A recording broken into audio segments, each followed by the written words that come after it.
Foundation 45 is a 501c3 nonprofit that funds counseling services for mental health, addiction, and suicide survivors. In addition to providing services, it works to break the stigma surrounding these topics. Foundation 45 recognizes that musicians, artists, and creative types are often at a higher risk for issues with mental health and addiction. The organization's goal is to serve the Dallas-Fort Worth creative community by providing free, top-tier mental health and recovery services. You can learn more about Foundation 45 at foundation45.org. Foundation 45. Live fast, die old.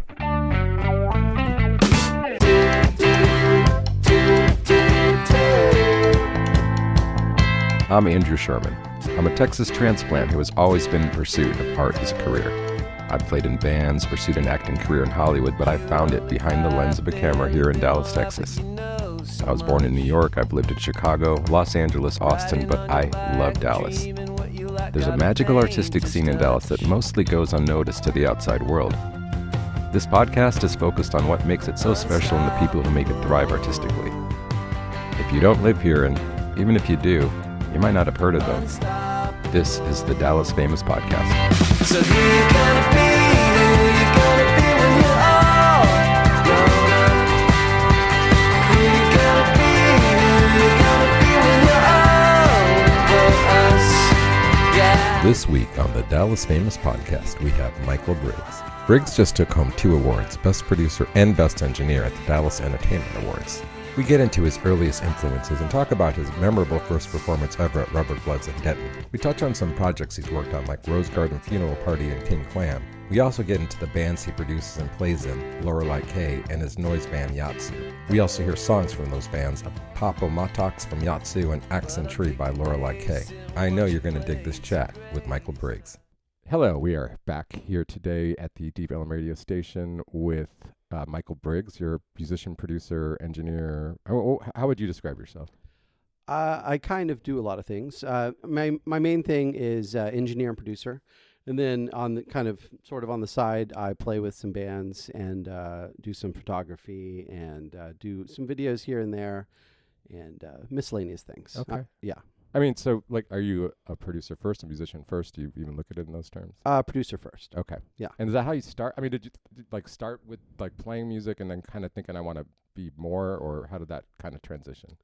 Well, so I am not a traditional musician. I am not a trained music theory type conventional musician.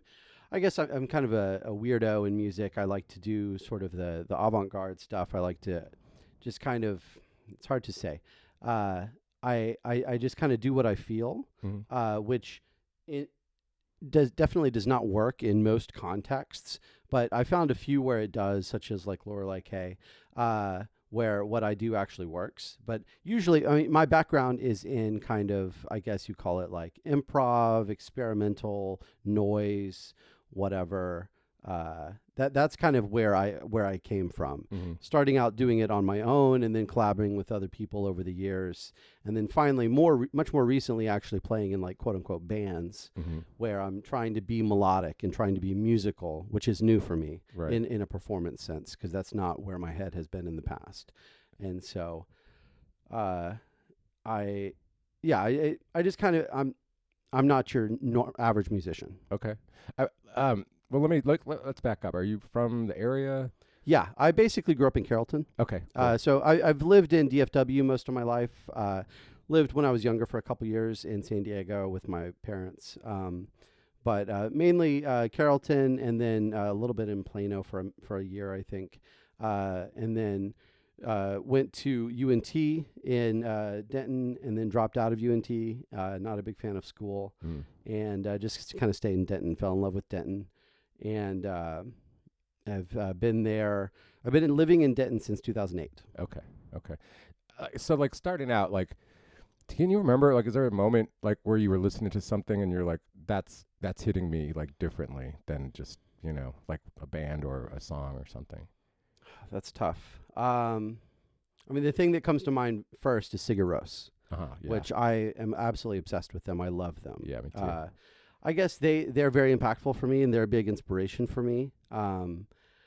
So yeah, that's the band that comes to mind first, that really transports me to another place. I mean, so like I'm just trying to figure it out. Like, is like, at what point in your youth were you like, I'm going to be in music? And then at what point was that like, what am I going to do in music? How did you figure that out? I very much never planned to be a performer or a musician. Right. Absolutely not the plan. Okay. And it's still not really the plan. That's not my focus. Gotcha. I guess I've always been into computers and things like that. And so at some point in high school, I was just messing around with, just music programs. I don't know how that came about, and making just total nonsense. And that basically, so I started doing what you might call my solo project, which is called Saraboso. And I've been doing that basically since high school. So I've been doing that since like 2000. Mm-hmm. So I've been doing that for a long, and I mean, it's still a thing. I very occasionally will perform with it. It's not very frequent. But so I started doing that, and then I started recording other people basically in about 2006. I had some friends who just needed to be recorded. Primarily Daniel Fulmer and New Science Projects. Okay. Those were my two, Dale Jones from New Science Projects. Those were my two good friends who I loved their music, and I felt like they needed to be recorded, and it wasn't really happening otherwise. And so I was just like, let's see what happens. This was in my apartment in Carrollton back in 2006. And so I started recording them, and just kind of kept going with them for quite a while, with New Science Projects for years and years. From 2006 to, I think we stopped like 2018. So we went for quite a while when that band kind of indefinite hiatus sort of. But and then I evolved to recording bands of people I didn't know, non-friends, just anyone, friends of friends, in probably like 2010 or so. Mm-hmm. And then went full time with it in 2013. Okay. So that's the brief history. What did you go to school at Denton for? Computer science. Oh, so not even a musical related thing. Interesting. No. Decided I hated it and went for 1 year and dropped out. Okay. But so like that Denton music influence, you got it just from being in the scene, not from school. Right. Okay. Yes. Yeah. I just went there and went primarily Rubber Gloves, which is my favorite club and the best place. And so I started going to shows there, and I played their open mic night. So I played my very first live performance in 2003 at Rubber Gloves open mic night, and it was ridiculous. It was fun. It was a very memorable experience. What did you perform with? It was all vocals only through a guitar processor, this thing called a Digitech Genesis 1, it's basically a Line 6 pod ripoff guitar processor that I was using for vocals, which with headphones sounded cool. But I didn't really get the concept at the time, I guess, of feedback and distortion and mics feeding back. Yeah. And so I got on stage and tried to use this, and it was just feeding back uncontrollably because I was distorting a mic going through the PA and the monitor. Sure. And it was insane. And so basically I gave up on it. It was not working like I wanted it to at all. And so I just basically screamed for about 10 minutes, no mic, unaccompanied, just making ridiculous sounds. And that was my first live performance I ever did. I remember Grady Sandlin was the sound guy. I don't know if you know him. Mm-mm. Drummer for RTB2. And so that's how I met him. Joey Kendall was there from the band Mount Righteous. Mm-hmm. If you've ever heard of them, they're really good.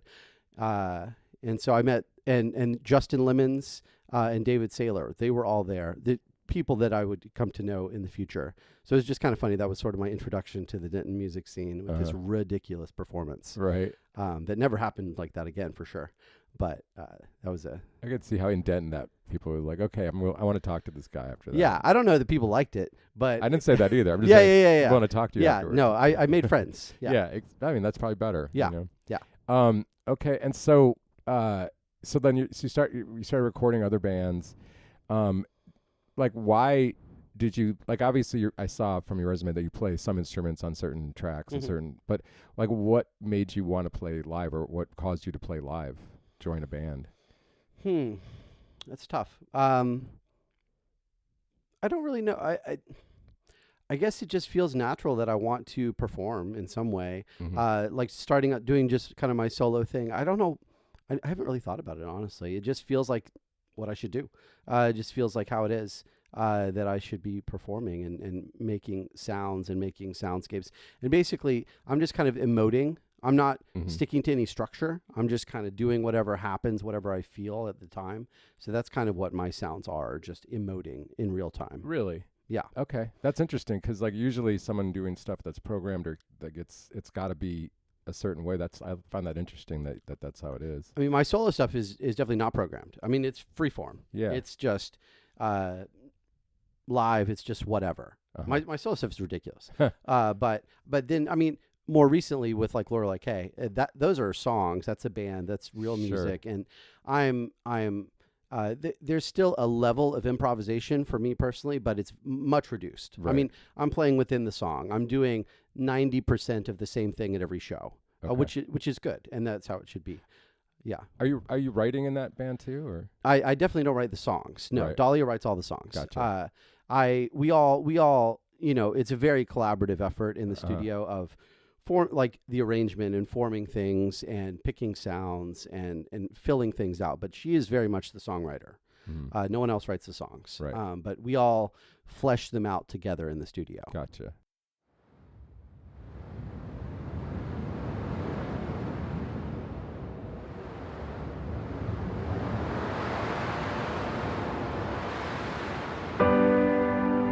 Lately I've learned I've been living as a woman bird, and change is my only boyfriend.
it's some beautiful, lush, gorgeous stuff that you come up with in that band. I mean, Cool. Thank you. I've only shot you once, but the Deep Elm 100 event. But Yeah, that was a crazy show. It was was very crazy. rushed. It was very hectic. Yeah, for a lot of bands. Yeah, And yeah, that was a wild event. I was like editing footage from certain bands, and I wasn't informed that they had gone to the studio fixing some stuff. Yeah. And so I'm like Yeah. losing my mind for 10 minutes. Like, why is she starting here? But then she's really Yes. starting here. Yes. But it all worked out. Yeah.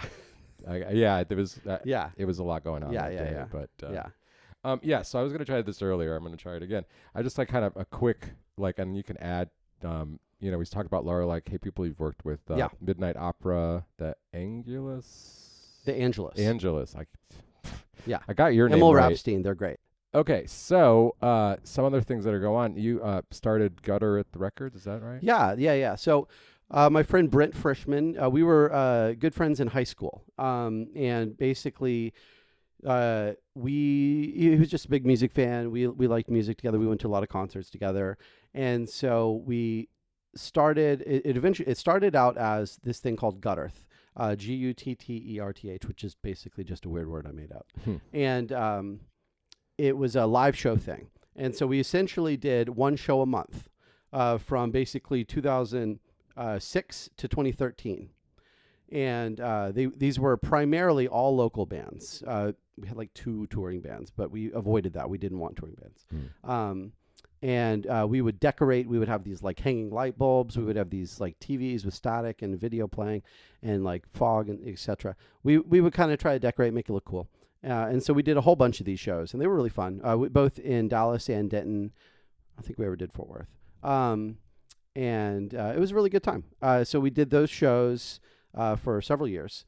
And then that kind of made its way into this small little teeny tiny record label called Gutterth Records, where we released primarily like New Science projects, Daniel Fulmer.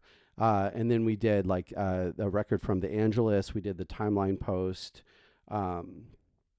We did several others, but that was a good time. It was very small, just us two, not a big deal. But it was a good time. We put out some really good records. It was fun. Cool. Yeah. Cool. And then you're doing Civil Recording. Is that your actual studio? Is that the Yeah. name? So I mean, it's a little ambiguous with what you want to call it. There's Civil Audio and Civil Recording, which is the same thing. So basically my studio is called Civil Audio or Civil Recording. It used to be, you can call it whatever. But so yeah, you can call that the room or me or however you want to look at it. It's a little ambiguous with that. But there's actual location that you... Yeah. Okay. Yeah, in Denton. And so, I mean, are you, you're pretty busy, I'm guessing, but are you, can people approach you to have For you sure. work with them? Of course. Yeah. No, I mean, I do stay pretty busy, luckily, which I'm very thankful for. I'm very lucky to work with a lot of great people. But yeah, absolutely. I'm definitely available and open, usually booking a couple months out. Don't really do last minute or, same day kind of things. But yeah, absolutely. I'm definitely always looking to work with new people. Cool. Tell me some of the projects you really enjoyed working on recently. For sure. So we just finished up a brand new record with Rose Garden Funeral Party. Oh, nice. So I'm super excited about that. That's very recent. We finished it last week. It's going to be released very soon. It was kind of a real quick thing. So it's going to be coming out March 22nd. I feel like that is one of the bands that should go further than just Dallas. I mean, and they are. They are. They have a following on their tours. They get crowds. Yeah, they're still definitely growing, but they have fans, and they tour quite a bit, and they have a lot of fans in Europe. Oh, yeah, they cool. toured Europe recently, and it went really well. The shows were all packed, from what I hear, and people are real into it, which is awesome. They definitely. I mean, I would say they're one of the most popular bands in Dallas. Yeah, I agree. And one of the best as well, in my opinion. But so they're really great. Leah Lane is amazing. She's an amazing songwriter, amazing singer, and great band. Really great band. And this new record is really, really good. Very excited about it. Looking forward to that. Yeah. So them, been working on some new songs with Lorelei K. Very excited about that. We have some new... Our rough plan this year is to put out singles instead of just an album. Sure. And kind of release singles on a semi-regular basis. So that's the rough plan with that. And so we just put out a single recently called Accent Tree. And we have a new one coming out sometime in the next few months called Colder. And that one's going to be really good. I'm very excited about that. It's a cool song. The video has just been filmed for it, and it's not done yet, but it's going to be really cool. I was going to ask you about that. I mean, do you do any visuals, like video or like add to show visuals? Is that something you take part in? Sometimes. I do visuals occasionally. I'm very much an audio person over a video person. I only do videos when I have to. Right. Like I do it if no one else is going to do it. Like I've done a handful of music videos and they've been okay. It's not my focus. It's not my thing, Sure. but it's okay. I mean, video is just so much more complicated than audio Yeah. to me. Like audio is just so natural. Yeah. Video, I don't know, but I feel like capturing video is more complicated, but editing for me personally is easier. But that's just my I take. hate editing video. See, that's where I started, so I enjoy that. But Yeah. but this stuff, just like hitting record on one of these, it's like Yeah. it's cool. But then when I go to edit, I'm like limiter, equal. Like I don't know what the hell I'm doing. Eventually I'm gonna hire somebody if I get a budget. Yeah, But, we're on opposite ends with that. But yeah. I mean, I love photography. So I mean, I do a lot of photography. That's Okay, I would say photography is like my hobby. Like music is kind of my job. Photography is my hobby. sure. So I do a lot of like live show stuff, and then I do a lot of shots in the studio. Of course, I do a whole bunch of in studio shots, and then very occasionally I'll do kind of like portrait type things or artsy, like planned session kind of things. I don't do that too often, but mainly just like shows and studio stuff Gotcha. Yeah. Yeah. I mean, that's the most fun to me too. Yeah. I mean, definitely. for sure. Okay, so I mean, you're doing it. You're spinning a lot of plates with the producing, with the engineering, with the like. Do you have some advice on how people that are trying to like crack in, like that are just starting, like what they could maybe do to get themselves out there? I mean, really basic advice is just get started. Just do it. Just kind of fake it till you make it. Just go and don't worry about being perfect. Done is better than perfect. And just do it. I mean, whether that be recording and mixing your own music or writing music, playing music, just don't wait. Don't try to be perfect. Don't delay. Don't like be like, oh, I need a year to practice or something. Sure. Just do it. Just get going, and you'll learn as you go. Right. I mean, I fake it till you make it. And I think that's really generally good advice. And if you're a competent person, you'll figure it out. Sure. Yeah. So you're doing really well. You won that award too at Delsa Entertainment, yeah. which was congratulations Yeah, on thanks. that. Thanks. You too. So like, what are some, like, you're kind of more of the driver's seat with your career right now. What are some things that you like want to do, like that you want to achieve, like some long-term goals maybe? I mean, just kind of keep growing with like the bands and artists I'm working with. I mean, I'd like to work with more bigger national type acts. That's kind of a goal, I would say. I mean, I love working with local bands for sure. And I always love working with bands on their first project. That's always fun, kind of being their first experience in a studio. I work with quite a few bands with like younger people, like 18, 19 years old. And like, it's like their first time. And that's always really fun to kind of give them a good first experience in the studio. And they always enjoy that. So that's cool. But I also want to kind of, keep growing and work with some like bigger, like label type bands. That would be really cool as well. Cool. Yeah. I mean, so are you in more than one band, or are you just in more like? So I'm also in this metal band called Yatsu. Oh, okay. YATSU. It's real fun. It's polar opposite. What do you play to in Laura that? Like I do a handful of things. I do what you might. If you want to put one word, you'd probably call it noise. Okay.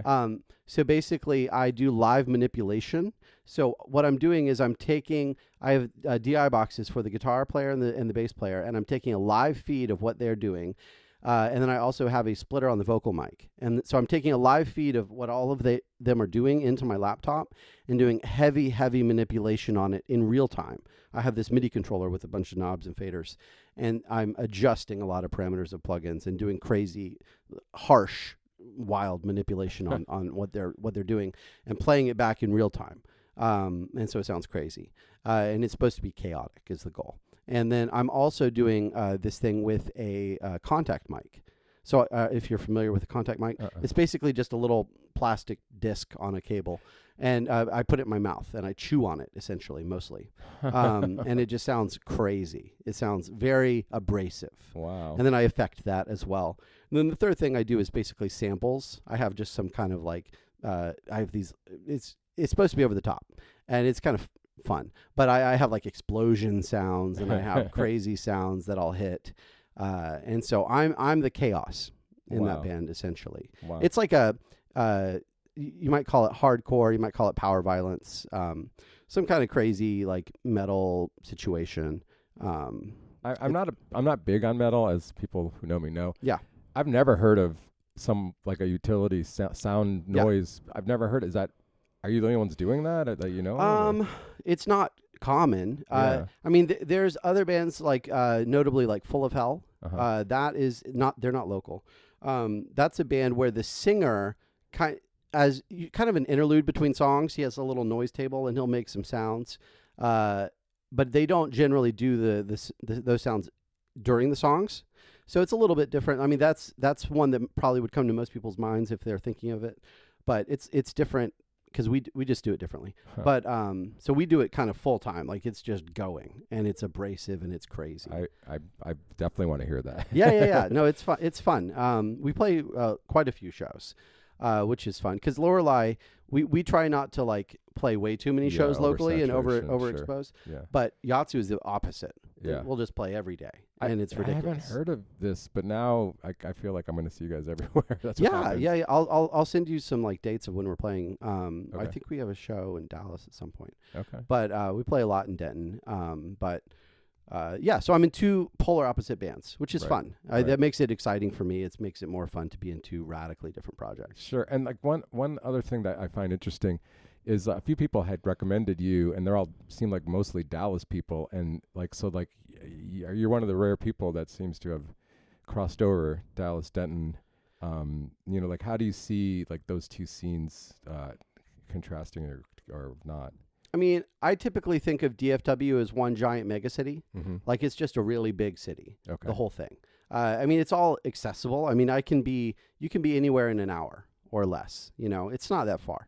And so I think Dallas and Denton definitely have slightly different scenes, but I think that they commingle quite a bit. And I mean, a lot of Dallas bands play in Denton and vice versa. Sure. I don't think they're that different, honestly. Like I don't see some radical like chasm in between them. And people can drive to Denton or drive to Dallas. It's not that big of a deal. Sure. I feel in the past that there's certain bands that they sell out at certain cities. And they come over here and it's not happening. So Yeah. No, that's true. It's gotta true for develop sure. that, I guess. But Yeah. Okay. Is there anything else that we didn't bring up that you want to talk about? I don't know. I don't know. Nothing necessarily comes to mind. Did I miss anything? Just working with some really good artists right now. So, I remember you mentioned King Clam, about to record them again. Oh, nice. I did their last thing we did 2 songs, and we're doing a couple more songs coming up soon.